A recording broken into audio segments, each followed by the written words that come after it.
Hello દોસ્તો, જય માતાજી. તો જીવનના અંદર આપણે ગમે તેવું વિચારીએ, ગમે એમ કહીએ કે આ ના થાય તો સારું, પણ થઈ જાય તો પછી શું કરવાનું? એટલે મારા જીવનમાં એવી કોઈક ઘટના બની છે યાર. આજે સોહાતમાં નથી ઉકાળાનો ચા પીવું છું, અંદર સોટો દૂધ જોવા મળ્યું નહીં યાર. કની કાળી નજર લાગી, માર સો હાથ 8 બેહોનું તબેલો રમણ ભમણ થઈ ગયું, બધી બેહો વેચાઈ ગઈ મારે.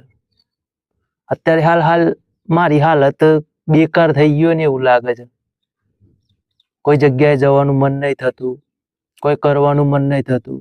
આમ એક જ ઈચ્છા જાગી છે કે યુટ્યુબ ના અંદર સચ્ચાઈ જાહેર કરું અને સબસ્ક્રાઈબર ને લાઈકો લેવો. બસ તો લાઈક અને સબસ્ક્રાઈબ કરો, જેની કાળી નજર લાગી હોય એની બળીને રાખ થઈ જાય.